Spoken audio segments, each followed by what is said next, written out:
হ্যাঁ, আমাদের ঘরে এত পানি! মা, মা, ওঠো, দেখো আমাদের ঘরে কত পানি! আমরা কি এটাতে মাছ ধরতে পারবো? তাই তো, এত পানি আমাদের ঘরে কি করে এলো? মাত্র কালকেই বৃষ্টি হলো, এই এক রাত্রে আমাদের ঘরে পানি চলে এলো।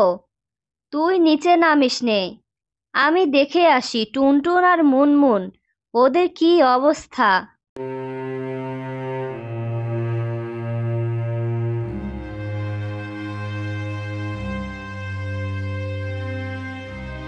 শোন মা, আমি দেখে আসলাম টুনটুন আর মুনমুন পানিতে দাঁড়িয়ে আছে। তুই কিন্তু ঘর থেকে বের হইস না, তুই খাটের উপরে থাক। বৃষ্টি এখনো পড়ছে, আমি দেখছি। পাশের বাড়ির যে পাকা দালানের ওই ম্যাম আছে, ওনার কাছে কোনো সাহায্য পাওয়া যায় কিনা। বন্ধুরা, তোমরা যদি কাউকে কোনো উপকার করে থাকো তাহলে সেই ঘটনাটি কমেন্টে জানাতে পারো।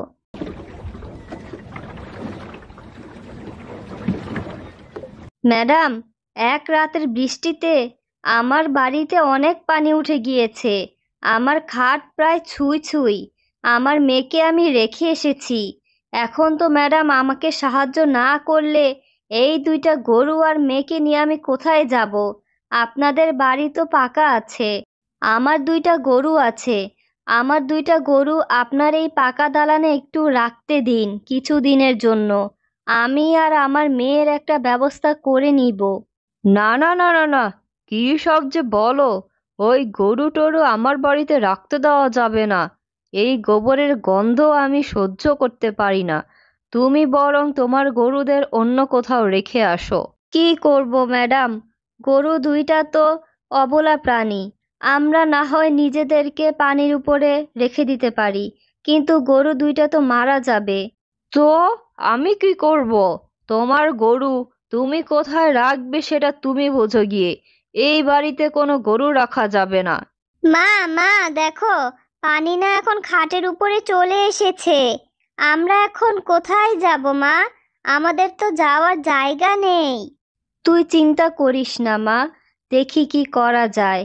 পানি যদি এভাবে বাড়তে থাকে, আমরা কোথায় গিয়ে দাঁড়াবো?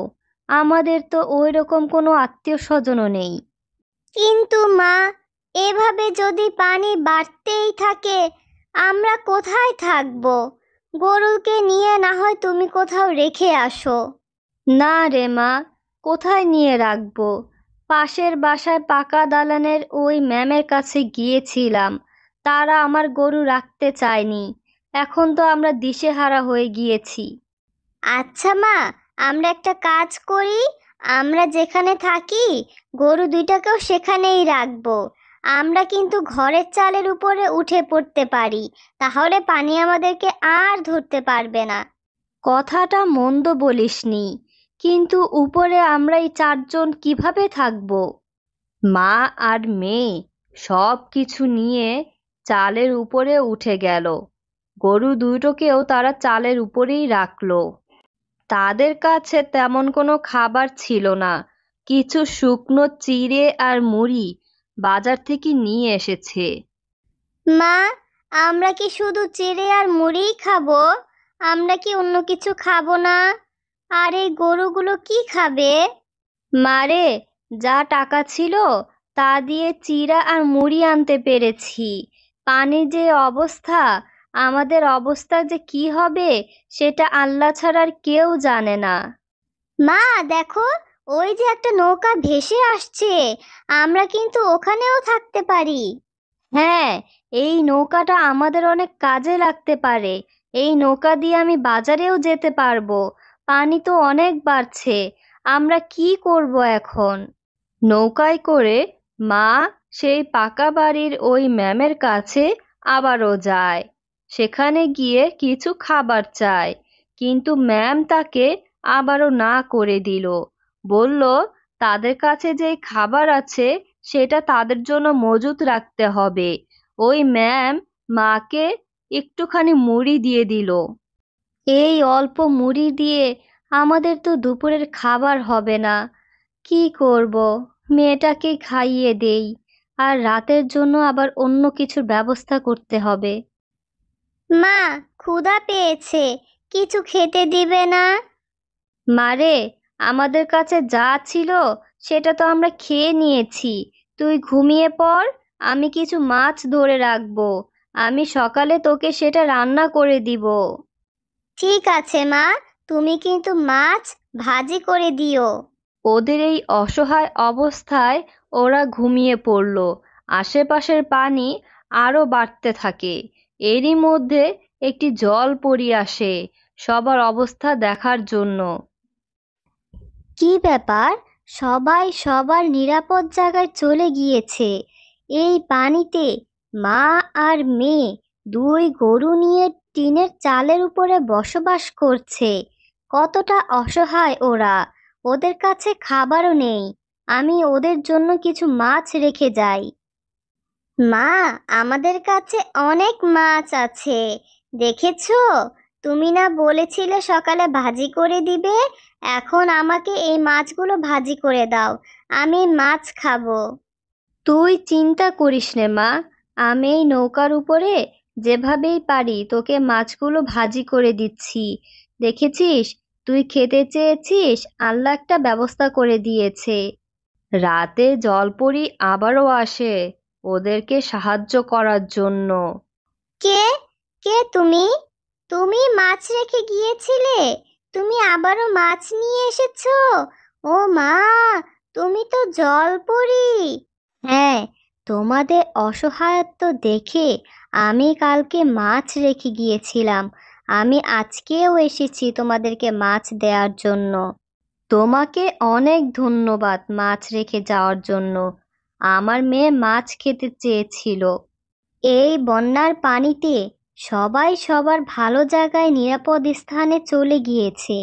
তোমরা দুইজন এই গরু নিয়ে এখানেই কেন আছো? তোমাদের তো কষ্ট হচ্ছে, তোমরা নিরাপদ জায়গায় কেন যাচ্ছ না? আমরা গরিব অসহায়, আমাদের যাওয়ার কোনো জায়গা নেই। এই গরু দুটোকে নিয়ে আমরা এখানেই আছি। পাশের বাসার পাকা দালানের ওই ম্যামের কাছে গিয়েছিলাম গরু দুটো রাখার জন্য, কিন্তু ম্যাম রাখতে দেয়নি। আমাদের কাছে পর্যাপ্ত খাবারও ছিল না। তুমি মাছ রেখে গিয়েছো বলেই আজকে আমরা সারাদিন মাছ খেতে পেরেছি। মানুষের বিপদে মানুষকে দেখা উচিত। সেই ম্যাম তোমাকে রাখতে দেয়নি? দাঁড়াও, ওকে আমি উচিত শিক্ষা দিচ্ছি। পরী সেই বাড়িতে মাছের ঝাঁক পাঠায়। মাছগুলো গিয়ে সেই বাড়ির যত খাবার ছিল সবগুলো খেয়ে ফেলে, কিন্তু মাছগুলোকে তারা ধরতে পারে না। মাছগুলো আবার চলে আসে জলপরীর কাছে। ওরা কান্নাকাটি আর আহাজারি করতে থাকে। তাদের এই বন্যার মধ্যে খাবারগুলো শেষ হয়ে গিয়েছে। এরই মধ্যে জলপরী যায়। সে গিয়ে বলে, একজনের বিপদ আরেকজনের দেখা উচিত। তুমি একটা কঠোর হৃদয়ের কাজ করেছো। এই মা আর মেয়ে অসহায়ের মতো ঘরের চালে তাদের দুটো গরু নিয়ে থাকছে। তোমাদের কি একটুও হৃদয় কাঁদে না? আজ দেখো, এই বন্যার মধ্যে তোমাদের সব খাবার শেষ। বিপদে পড়লে তোমাদের কেমন লাগে? তোমরা অসহায়দের সাহায্য করনি, তাই তোমাদেরও এখন কেউ সাহায্য করতে আসবে না। আমাদের মাফ করে দাও, আমরা বুঝতে পারিনি।